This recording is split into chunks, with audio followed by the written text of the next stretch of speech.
Magandang gabi po sa bawat isa. Salamat po sa Panginoon sa panibagong araw na ipinagkaloob sa atin. Welcome po sa ating daily communion. Okay.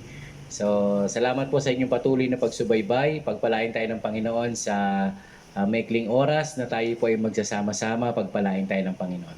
Samahan niyo po ako sa isang panalangin. Lord, nagpapasalamat po kami sa araw na ito. Salamat sapagkat binigyan mo kami ng pagkakataon na muli kami ay magsama-sama. At muli, Panginoon, pag-aralan namin ang iyong mga salita. Pagpalain niyo po ito sa aming mga puso, patuloy ka naming kilalanin sa aming mga buhay at bigyan mo kami ng kakayahan para ipamuhay namin ang iyong mga salita. Ikaw po ang siya magpala sa bawat isang makikinig ngayong gabi. Sa iyo po namin iniaalay ang lahat ng ito at ibinibigay ang lahat ng papuri. Ito po ang aming panalangin sa pangalan ni Jesus. Amen and amen. Praise God. Okay, so patuloy ho tayo sa pag-aaral ng salita ng Panginoon. Okay? So, ang pag-aaralan naman natin ngayon ay purpose o yung layunin ng salita ng Diyos. Sabihin natin, purpose. Ayan, ito po yung layunin ng salita ng ating Panginoon. Na alang-alam po natin ay tinuturo sa atin ng Diyos ang kanyang mga salita para matutunan natin ang kanyang utos, ang layunin ng Panginoon sa ating buhay.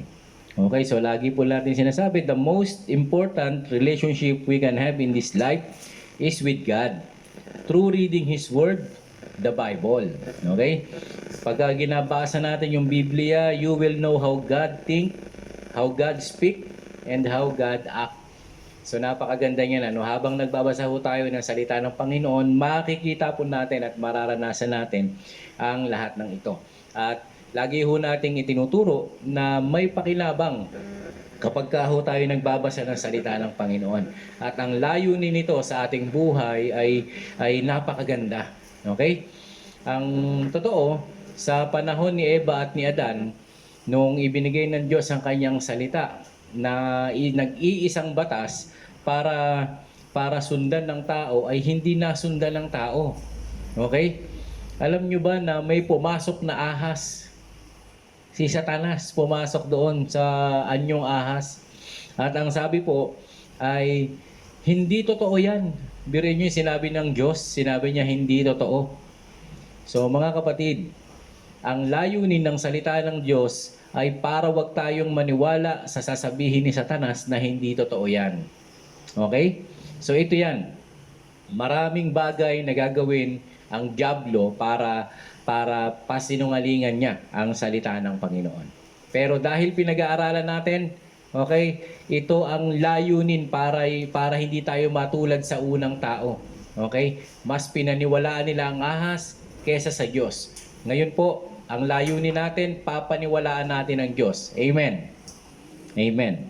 So, salamat po. Ang sabi dito ay bago mangyari ang lahat, dapat matutunan muna natin na mahalin natin ang Diyos. Okay? Kung mahal mo ang Diyos, dapat mamahalin natin, susundin natin ang kanyang mga utos. Kasi iyan ang kalooban ng ating Panginoon. Amen. So sa 2 Timothy chapter 3 verse 15, ito po ang makikibabasa natin, ang unang layunin o yung purpose ng salita ng Diyos. Mula pa sa pagkabata, alam mo na ang banal na kasulatan ay nagtuturo ng daan ng kaligtasan sa pamamagitan ng pananampalataya kay Kristo Jesus. Okay. So, ang number 1, ang layunin nito ay maituro sa tao ang daan ng kaligtasan. Alam niyo po ba na seryoso ang Diyos? Si Jesus Christ, ang Diyos ay pinadala ang kanyang kaisa-isang bugtong na anak para ikaw at ako ay iligtas doon sa kapahamakan. Okay? Maraming tao, hindi nila masyadong alintana yung kapahamakang yun. Pero alam nyo ba na seryoso ang Panginoon? Sa Panginoon ay ibang klase yung kanyang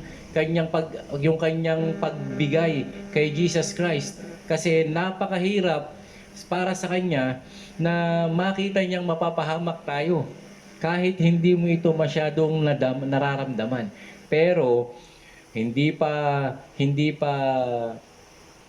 Kumbaga parang hindi ka pa pinanganak dito sa mundo, pinagplanuhan na ng Diyos kung paano ka ililigtas, ikaw at ako. Kaya yun pong nagtuturo ng daan ng kaligtasan sa pamamagitan ng pananampalataya kay Jesus ay sa mata ng ibang tao ay hindi masyadong seryoso. Pero pag binasa po natin ang Biblia, ituturo ho tayo kay Jesus Christ. Okay? Paano ka maligtas? Manampalataya ka kay Jesus. Kasi yung kamatayan ni Jesus doon sa krus ng Kalbaryo, dapat paniwalaan natin na ito ay sapat, kumpletong kabayaran para sa kasalanan mo at sa kasalanan ko. Pag pinaniwalaan natin ito ang kaparaanan ng Diyos. Ang sabi ng John 3:16, ikaw at ako na nanampalataya ay hindi na mapapahamak, kung hindi magkakaroon ng buhay na walang hanggan. Ang lahat ng tao ay makasalanan at ang kasalanan, ang sabi po ng Romans 3:26, tayo po ay ang kasalanan ay ang kabayaran ng kasalanan ay kamatayan. Okay? Kaya kung hindi mo masyadong alintana ito, okay? Ang Diyos gumawa ng paraan. Kaya wala na ho tayong maidadahilan para kung mapapahamak man ng sino man, kasi ang sabi ng Biblia, ayaw ng Diyos isa man mapahamak maliban dun sa taong humanap ng sarili niyang kapahamakan. Kasi nga ang sabi po natin ay may kalayaan ng tao na pumili. Pero salamat sa Diyos, kahit napiliin mo siya o hindi, ibinigay niya yung regalo ng kaligtasan. Pero ang kailangan, manampalataya tayo. At ang salita po ng Diyos, ang layunin ng salita ng Diyos ay ituro tayo sa daan ng kaligtasan. At ang kaligtasan ay sa pamamagitan ng pananampalataya kay Jesus. Sabihin po natin, pananampalataya kay Jesus. Okay, so napakahalaga po niyan. Ang banal na kasulatan ay nagtuturo para ipakita sa atin ang daan ng kaligtasan sa pamamagitan ng pananampalataya sa ating Panginoon. Okay, 2 Timothy chapter 3 verse 16, yung kasunod. Ang sabi po dito, isa pang layunin ng salita ng Diyos ay ang lahat ng kasulatan ay kinasihan ng Diyos at magagamit sa pagtuturo ng katotohanan, sa pagtatama sa maling katuruan, sa pagtutuwid sa likong gawain, at pagsasanay sa matuwid na pamumuhay. Okay, so ang lahat po ng kasulatan ay kinasihan ng Diyos. From Old Testament hanggang New Testament, ito po ay kinasihan. Ibig sabihin ay meron pong paghipo ng banal na spiritu, okay, ng kanyang kapangyarihan. Kaya po napakahalaga na alam natin ang salita ng Diyos. Kapag hindi mo alam ang salita ng Diyos, maliligaw tayo. Kaya itinuturo po natin ang kabuuhan ng salita ng Diyos. Sapagkat ang sabi po sa pahayag, huwag nating babawasan, huwag nating dadagdagan. Kasi ayaw po ng Panginoon na merong mabawas, merong madagdag. Ang maganda, kumpleto nating mababasa ang salita ng ating Panginoon. At ito po ay sapat, ito po ay napakaganda na mangyari sa bawat isa sa atin, na makita natin na ang ating mga buhay ay nananampalataya o may sumasailalim tayo doon sa kalooban ng ating Panginoon. Okay? So, magagamit po natin at ang banal na kasulatan ay magagamit po natin sa pagtuturo ng katotohanan. Sabihin po natin, katotohanan. Kapag sinabing magagamit sa pagtuturo ng katotohanan, bakit ho kaya? Meron hong mga mali. Merong mga hindi totoo na umiiral sa mundong ito. Sa Eden po, meron . Sabi ng ahas, hindi totoo yan. Kaya dito marami pong hindi talaga totoo. Okay? Since salita ng Diyos ang ating pinag-uusapan, naniniwala po ako na kalooban ng Panginoon na mahayag ang kanyang salita ang kanyang katotohanan. So para magamit natin ito, para malaman natin kung ano ang totoo, ay gamitin natin ang salita ng Diyos. Kaya sabi nga, malalaman mo ang katotohanan at ang katotohanan ang magpapalaya sa iyo. Amen. So, nais natin ang katotohanan. Nung bumaba si Jesus Christ dito, nangaral po si Jesus at isa sa pinangaral niya, ang sabi niya, ako ang daan, ang katotohanan, at ang buhay. Walang makapupunta sa Ama kung di sa pamamagitan ko. Kaya sa bibig na mismo ng ating Panginoong Hesus nang galing, okay, na siya ang katotohanan. Kaya yung turo na itinuro niya sa mga alagad, mga kapatid, na nung si Jesus ay namatay, ay nagtakbuhan. Walang natira. Bumalik sa kanilang mga dating ginagawa. Pero hindi po sila pinabayaan ng Panginoon. Opo, nung nabalitaan nila at nakita nila na si Jesus Christ ay muling nabuhay, alam niyo po ba na wala nang tumakbo uli? Kahit na sila ay pinatay, marami hong mga namatay ng martir sa mga alagad ng ating Panginoong Hesus. Kahit yung mga kapatid ni Jesus Christ na noon ay hindi siya pinaniwalaan, alam nyo ba na hindi na po sila umurong sa pananampalataya?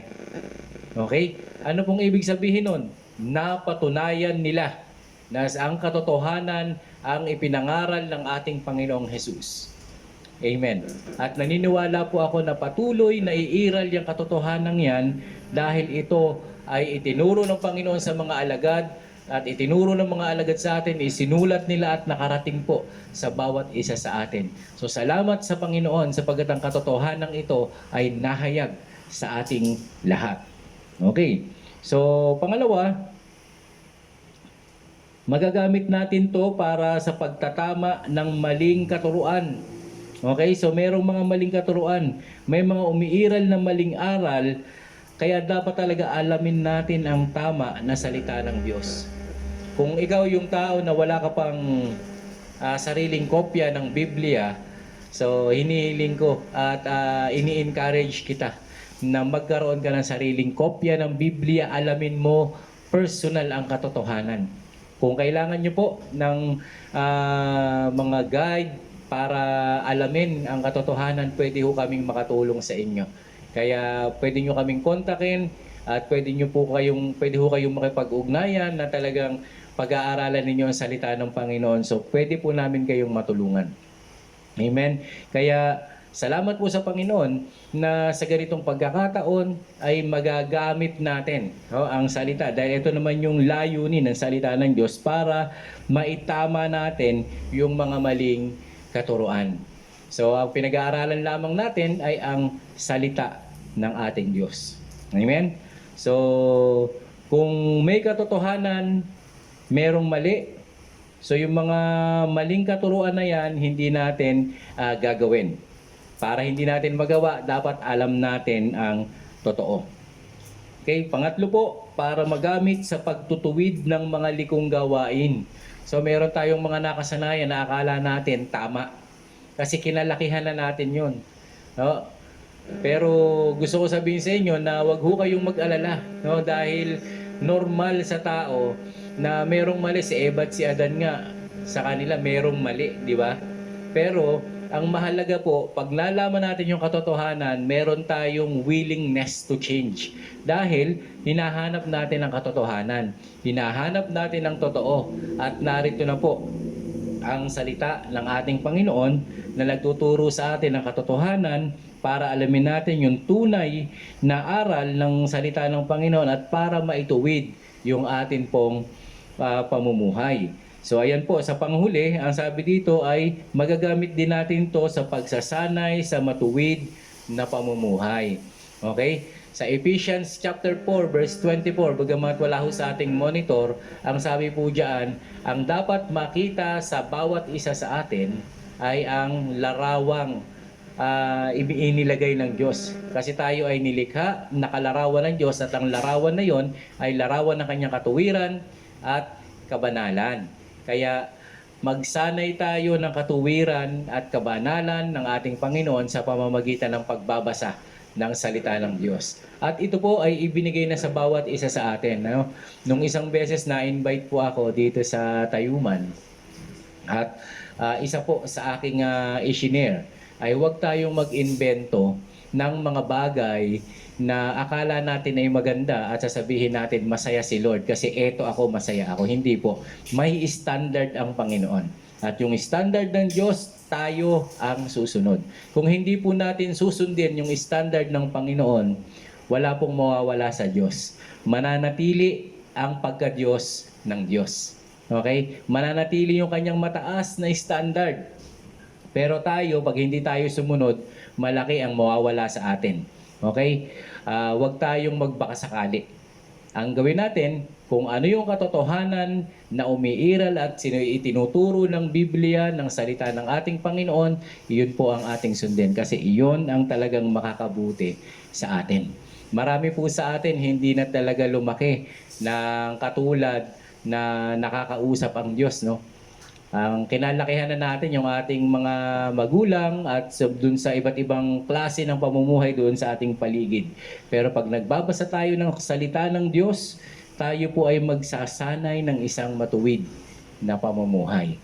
Kaya maraming salamat po sa Panginoon sapagkat hindi niya inilihim sa atin ang mga bagay na ito. Sa ganung paraan, nagkaroon tayo ng pagkakataon para makabahagi sa napakagandang plano ng Panginoon sa buhay ng tao.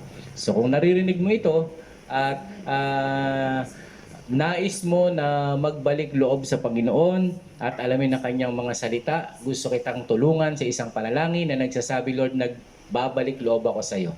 Inaamin ko po na ako ay makasalanan, pero ngayon po, humihingi na ako ng tawad at ako po ay magkakaroon na ng panahon para basahin ang salita mo. Kung iyan ang panalangin mo, sumunod ka sa panalangin na ito. Kung first time mo itong gagawin, kung first time mo lang narinig ito, sunod ka para sa iyo ang panalangin ito. Okay? Tapos mamaya ipapanalangin ko yung bawat isa. Sige po, sabay kayo na first time lang na mananalangin ng pagtanggap sa Panginoon. Gawin niyo pong personal na panalangin ito, sunod ka sa panalangin. Aking Diyos, aking Ama, inaamin ko po, ako'y makasalanan. Patawarin mo po ako sa lahat ng nagawa kong kasalanan, naisip at nasabi. Simula po sa araw na ito, nagpapasalamat ako sa Panginoon, sa Panginoong Hesus, sapagkat ang iyong kamatayan sa krus at muling pagkabuhay ay kabayaran ng aking mga kasalanan para hindi na ako maparusahan sa impyerno. Nananampalataya po ako kay Jesus. At simula po sa araw na ito, tinatanggap ko ang Panginoong Jesus sa aking puso, sa aking buhay, bilang Panginoon at tagapagligtas. Salamat po sa pangako nyo na buhay na walang hanggan. At simula sa araw na ito, magbabasa na ako ng salita mo. Ito po ang aking panalangin sa pangalan ni Jesus. Amen and amen. Ako na lang po ang mananalangin. Panginoon, maraming salamat sa oras na ito. Nahayag ko na po ang iyong mga salita. Pagpalain mo ang bawat anak mo na nagnais na magtalaga ng kanilang buhay. At patuloy kong hinihiling, Panginoon, na sa mga anak mo na hindi nila masyadong naintindihan ang layunin, Panginoon, ng salita mo, kung bakit dapat namin itong alamin, kung bakit dapat namin itong basahin, at bakit dapat namin ipamuhay. Lord, humihingi kami ng tawad. At sa pagkakataong ito, Lord, nagtatalaga kami ng aming buhay para lalo ka naming mahalin, lalo ka naming makilala, at lalo ka naming sundin. Panginoon, nagtatalaga kami ng aming mga buhay, at pagpalain mo ito, Panginoon, abutan mo po kami na ang mga buhay na ito ay nakatalaga para sa iyo. Salamat po, Panginoon, pagpalain mo ang bawat tahanan, ang bawat individual, Panginoon, na naaabot ng panalangin ito. Ibuhos mo ang masaganang bendisyon ng iyong pagpapala sa lahat ng aspeto ng aming mga buhay. At hayaan nyo rin po, Panginoon, na pagpalain nyo, Panginoon, ang bawat tahanan sa kanilang mga pangangailangan, mga kagalingan. Lord, kayo ang Diyos na nagpapagaling sa bawat karamdaman. Kaya kami ay nananampalataya Sa pangalan ng aming Panginoong Yesus, sa makapangyarihang dugo ng aming Panginoong Yesus, na nabubo doon sa krus ng Kalbaryo, sinabi mo, Panginoon, sa pamamagitan ng iyong mga latay, kami po ay nagsigaling. Kaya nananampalataya kami, Panginoon, na may pinapagaling ka ngayon. Nakikiisa po ako sa kanilang mga pananampalataya, in Jesus' name, in Jesus' name. Salamat po, Panginoon, na kayo po ay nagbago ng buhay. Salamat, Lord, na kayo po ay tumutugon ng iba't ibang klase ng panalangin. Salamat na may pinapalaya ka sa anumang gawa ng kaaway sa pangalan ni Jesus. Sa pangalan ni Jesus. Lord, salamat po na kinakalinga mo din ng aming bansa. At patuloy na pinagpapala ang aming gobyerno, Panginoon, ng aming presidente, at hanggang sa pinakamababang nanunungkulan sa aming pamahalaan. Lord, patuloy mo silang pagpapalain at bibigyan ng kakayahan upang tumugon at gawin nila, Panginoon, ang kanilang mga pangakong nasumpaan. At hayaan mo, Panginoon, na bigyan mo sila ng karunungan upang pangunahan, Panginoon, ang aming bansa. Lord, marami pong salamat na ikaw po, O Diyos, ang magpapala sa aming mga pinagdaraan ng pandemic na ito.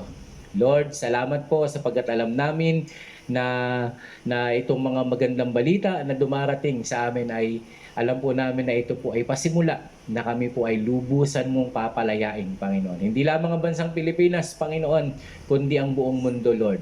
Maraming salamat po. Pagpalain mo, O Diyos, ang mga frontliners at ang lahat ng bumubuo nito, Panginoon, maging yung mga Pilipino. Bigyan mo kami, Panginoon, ng disiplina, Panginoon, na tumulong kami. Ang aming ambag ay ang disiplina na aming magagawa habang kami ay mga nasa bahay, habang gumagawa kami sa mga trabaho, Panginoon. Lord, i-maintain namin yung mga safety measures na nais mong gawin namin para patuloy ay makaalis na kami, Panginoon, sa mga kahirapang ito. Lord, salamat po na you will make us able, Lord, to do everything. At naniniwala kami, Panginoon, magbibigay ito ng kaluwalhatian sa iyong banal at makapangyarihang pangalan, Panginoon. Salamat po, Panginoon, sa kaligtasan. Salamat po sa kagalingan. Salamat sa lahat ng ginawa mo, Panginoon, sa araw na ito.